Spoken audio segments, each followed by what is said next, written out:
Com a palavra, o deputado Evaí Vieira de Mello, PP do Espírito Santo. Senhor ministro, senhores e senhores parlamentares, me estranha a forma serena com que o senhor trata da gravidade desse sistema, tendo em vista a data que o senhor teve conhecimento desses descontos irregulares. Eu tive de minha ação no dia 7 de março de 2023. Eu notifiquei o gabinete de Vossa Excelência quanto a esses descontos irregulares. Vou repetir, requerimento 407/2023, datado de 7 de março de 2023, às 18 horas e 20 minutos. Eu tenho 28 notificações à Polícia Federal, à Controladoria Geral da União, à Advocacia Geral da União, ao Gabinete de Vossa Excelência, quantos a esses descontos desautorizados. Não tive, de Vossa Excelência e do Gabinete, nenhuma manifestação de resposta contra as provocações que foram feitas de formas oficiais. Isso de março de 23. Abril de 23, o senhor esteve na Comissão de Fiscalização e Controle, presidida pela colega parlamentar Bia Kicis. Eu era o autor da convocação de Vossa Excelência, que transformamos em convite de forma gentil, que se apresentou. E durante essa audiência, está registrado nessa casa, abril de 23, eu fiz de forma pública, por quase 3 minutos, as exposições de motivos sobre esse tema, colocando naquela época o conhecimento que nós já tínhamos desses descontos autorizados. E eu relatava ali que foi um agricultor do município de Santa Maria de Jetibá, que nas minhas andanças pelo estado me procurou, mostrou o seu extrato, daí a nossa indignação. E nessa audiência pública de abril de 2023, eu lhe fiz essa indagação. O senhor, infelizmente, na sua resposta, ignorou a minha pergunta, falou de diversos outros temas, mas não tratou daquilo que tinha lhe perguntado especificamente desse tema. Portanto, a imprensa que está presente, que tem tratado muito desse tema, eu tenho os requerimentos propostos. O ministro teve conhecimento de forma oficial, vou repetir, 7 de março de 2023. Portanto, essa história que o senhor ficou sabendo lá na reunião da diretora, lá no seu nome da pessoa, não procede. O senhor teve acesso à informação com antecedência, tanto aqui na Câmara, em audiência pública, quanto por documento. Essa informação que o senhor ficou sabendo há um ano atrás, também não procede. Portanto, eu quero propor a Vossa Excelência para revisitar esses documentos e ver que nós cumprimos o papel de ser oposição aqui nessa comissão. E aquela convocação, por elegância, aceitei convite. Mas, infelizmente, o senhor se omitiu a tratar desse tema. Portanto, algo aconteceu de estranho para o senhor tirar praticamente 12 meses do seu histórico, que o senhor teve acesso a informações e vou retratar. E nós já tratávamos naquela época, está em todos os documentos, a necessidade... Eu queria pedir que Vossa Excelência encerrasse, porque... Eu quero agregar o meu tempo de líder, por favor.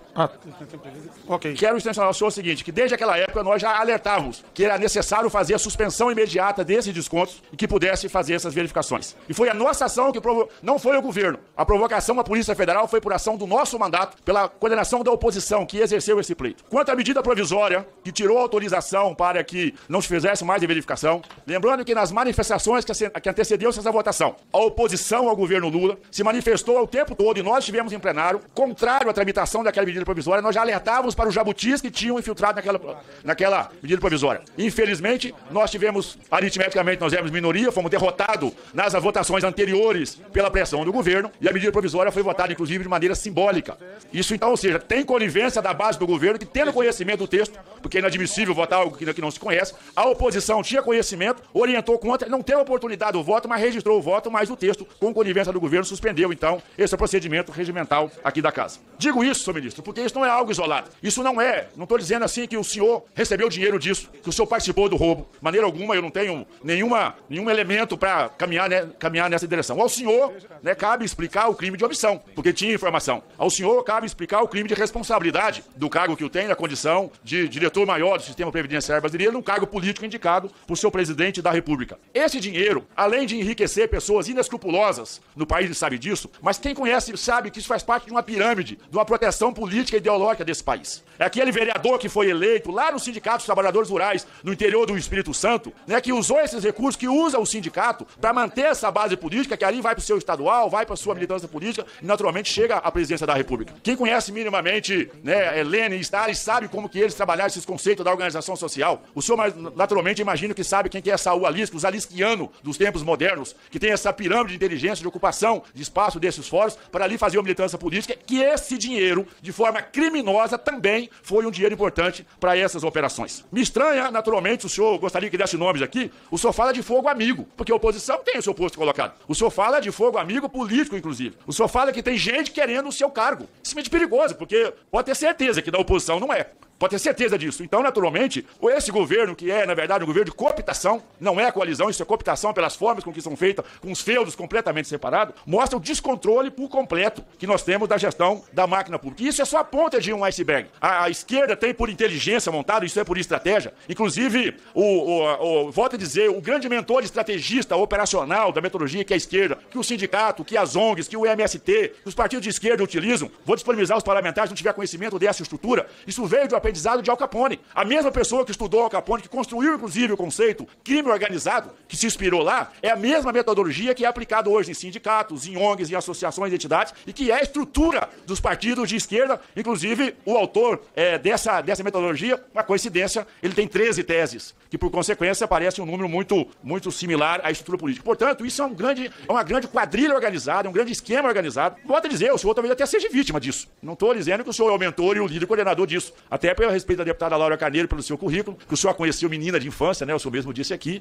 Não vou fazer nenhuma acusação pessoal, mas ao senhor, eu honestamente, se eu sou ministro numa condição dessa, a primeira coisa eu peço para me afastar do cargo, porque acima de tudo está o seu currículo. E naturalmente o senhor, por ter a data antecipada de ter recebido essas denúncias, essas informações, tem sim responsabilidade, omissão e muitas explicações a dar, porque não foi o Ministério, não foi o governo, não foi o INSS que acionou a Polícia Federal. A princípio estava tudo bem. E olha, volto a dizer, esse alerta que foram duplicados e quadruplicados a partir de 2023, isso é um escândalo que tinha que ser sangria. Está aqui, tem colegas parlamentares que são médicos, né? Eu sou técnico agrícola, mais para veterinário do que para médico, mas sangria tem que estancar de imediato. Não dá para deixar a pessoa ou o animal sangrando, porque a chance de vida dele é pequena. Portanto, assim, essa lerdeza, desculpa a expressão, é até grosseira, né? Essa lerdeza em ter estancado, isso que nos assusta, porque a impressão que se tem é que se não se tem participação efetiva, tem uma conivência, porque quem é alimentado por esse recurso, sabe muito bem como é que isso opera, que isso opera lá na rádio da cidade, isso opera no aluguel de carros e veículos, isso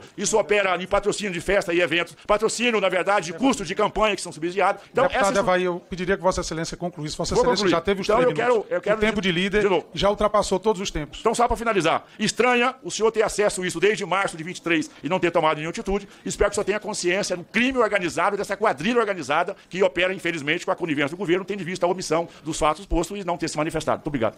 Ministro, Vossa Excelência tem 3 minutos para cada parlamentar, e aí Vossa Excelência use o tempo respondendo aí um a um. Ao deputado Evaí, rapidamente, as suas 28 notificações e a sua fala aqui na comissão é real, não estou dizendo que não é real.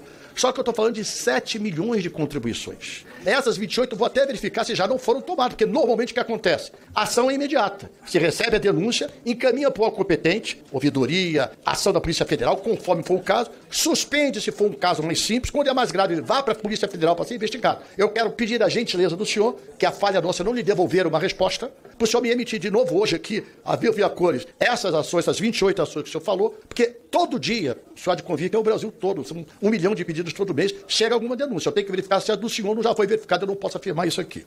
Essa questão, a única coisa que me peço para o senhor compreender a minha reação, eu não conheço nada de crime organizado. Nada. Eu sou da base da pirâmide da sociedade. Eu fui jornaleiro. Eu sou de uma formação muito humilde. Tudo na minha vida eu conquistei com trabalho. De crime organizado, eu não tenho conhecimento nenhum, apesar de meu estado enfrentar o crime organizado mais organizado do Brasil, que é o estado do Rio de Janeiro. E eu não tenho condições de dizer para o senhor nem o que é crime organizado. O senhor pode achar que é fugir do assunto, é falsidade, mas absolutamente não é. Eu quero que o crime organizado esteja todo na cadeia, a começar pela elite que financia o crime organizado. Porque o crime organizado não existe solto. O crime organizado tem alguém que banca e ganha dinheiro com ele, como tem gente que ganha dinheiro e não é o favelado que está fazendo o tráfico, é quem está patrocinando ele. É graúdo, irmão, que não mora na favela, mora na Vieira Solto, nas pastas mais nobres do Rio de Janeiro. Não posso responder com nenhuma afirmação sobre o crime organizado, porque não o conheço, não convivo e não aceito.